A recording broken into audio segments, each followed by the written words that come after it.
साथियों नमस्कार। पटना बिहार से मैं अमिताभ कुमार दास, आईपीएस 94 बैच, और आप देख रहे हैं मेरा अपना यूट्यूब चैनल दास बोले बिंदास। क्योंकि जब बुज़दिलों ने मुंह में दही जमा लिया हो तो दास का बिंदास बोलना जरूरी हो जाता है। साथियों, खबर यह है कि नरेंद्र मोदी और उसका गिरोह भोजपुरी गायिका नेहा सिंह राठौर पर एफआईआर करके, प्राथमिकी करके उसे डराना धमकाना चाह रहा है। आज का मेरा वीडियो इसी पर है। ये रोचक और ज्ञानवर्धक वीडियो है जिसे आखिर तक दिल थाम कर देखिए। साथियों, ये जो नेहा सिंह राठौर है ये बिहार की रहने वाली है। बिहार में एक कैमूर जिला है जिसका मुख्यालय है भभुआ, इसलिए बहुत लोग उसे भभुआ जिला भी कहते हैं। उसी कैमूर जिला के गांव की मध्यम वर्ग के परिवार से आती है। इसने इलाहाबाद यूनिवर्सिटी से तालीम हासिल की और ये एक बहुत प्रतिभाशाली महिला है। ये भोजपुरी में गीत लिखती भी है, गीत के धुन भी बनाती है और फिर गीत को गाती भी है, और सोशल मीडिया पर इसके गीत काफ़ी वायरल होते हैं।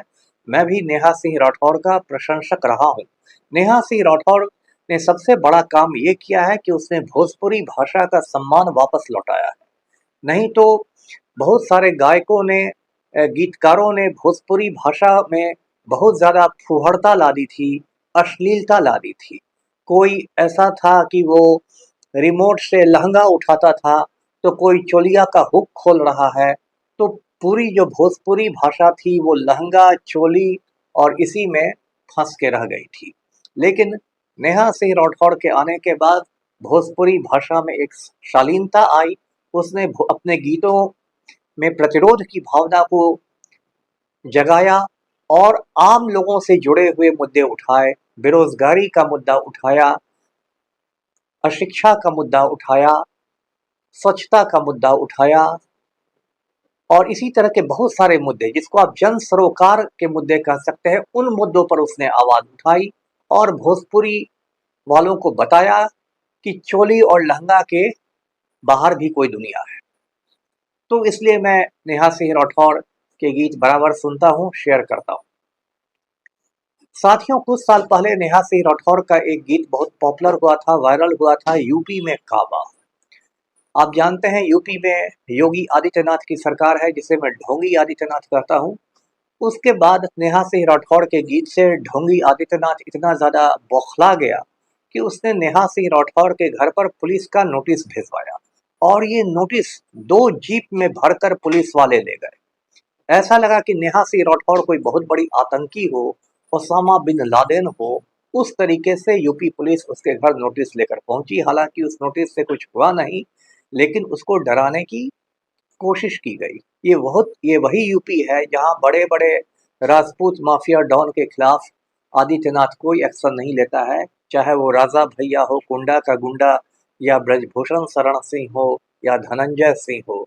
सारे राजपूत माफिया सरगनाओं को ढोंगी आदित्यनाथ का आशीर्वाद मिला हुआ है, क्योंकि ढोंगी आदित्यनाथ भी राजपूत बिरादरी से आता है। उसका असली नाम है अजय सिंह बेस्ट। तो इस तरह नेहा सिंह राठौर को धमकाने की कोशिश की। और नेहा सिंह राठौर का जो शौहर है, जो हस्बैंड है, उसका नाम है हिमांशु सिंह। हिमांशु सिंह उस समय में एक दृष्टि आईएएस कोचिंग संस्थान है, विकास देवी कीर्ति चलाते हैं। विकास देवी कीर्ति के दृष्टि आईएएस में हिमांशु सिंह काम करते थे। तो विकास देवी कीर्ति ने रातों रात हिमांशु सिंह को अपने दृष्टि आईएएस से निकाल बाहर किया, जिससे कि विकास देवी कीर्ति को लगा कि इससे ढोंगी आदित्यनाथ बहुत खुश हो जाएगा और दृष्टि आईएएस का जो इलाहाबाद ब्रांच है वो बहुत फलने फूलने लगेगा।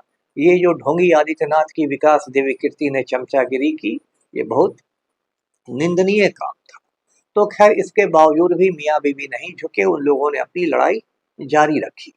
अभी जो नेहा सिंह राठौर सुर्खियों में है इसलिए है क्योंकि अभी जो कुछ दिन पहले, 5-6 रोज पहले, कश्मीर घाटी में पहलगाम में आतंकी हमला हुआ, उसमें 28 बेगुनाह लोगों को मौत के घाट उतार दिया गया।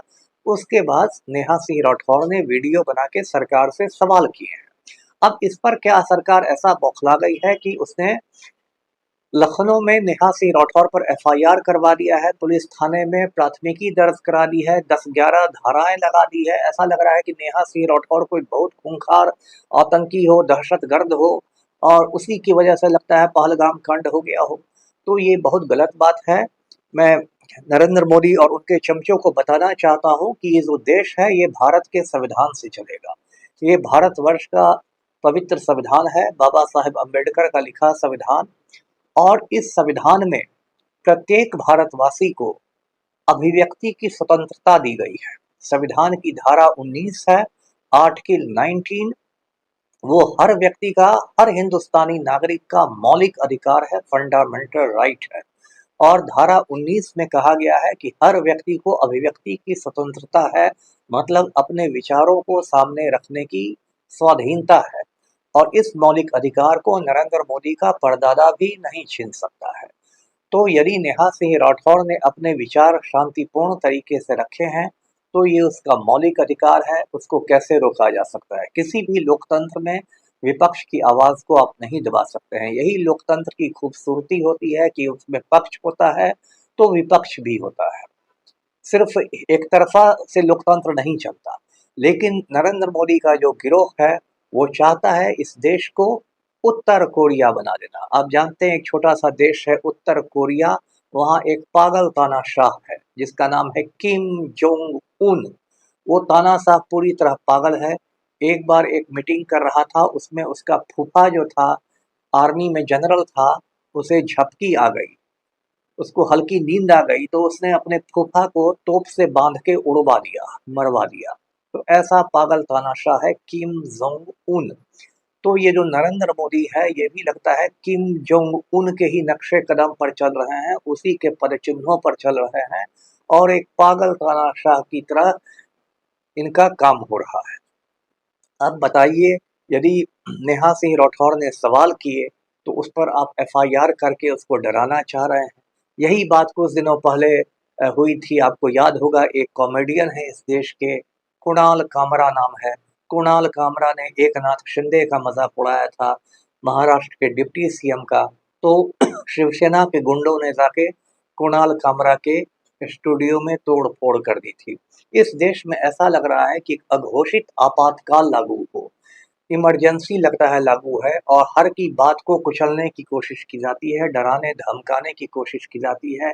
एक बार इन्हीं लोगों ने साजिश करके राहुल गांधी की सदस्यता छीन ली थी लोकसभा से। राहुल गांधी को डिस्क्वालीफाई कर दिया गया था, उनका सरकारी बंगला खाली कर दिया गया था। फिर जब मोदी सरकार को सुप्रीम कोर्ट का जूता लगा तब राहुल गांधी की सदस्यता को वापस बहाल करना पड़ा। तो कभी किसी विरोधी के घर ये लोग ईडी का छापा पड़वा देते हैं। एक संजीव भट्ट सर हैं, गुजरात में आईपीएस हुआ करते थे, उन्होंने कोर्ट में हलफनामा देके कहा कि मोदी ने दंगे कराए, तो संजीव भट्ट साहब को बर्खास्त कर दिया गया आईपीएस से और झूठे मुकदमे में फंसाकर उनको 30 साल की सजा दे दी गई। इसी तरह जस्टिस लोया की रहस्यमय मौत हो गई, वो बात आज तक सवालों के घेरे में है।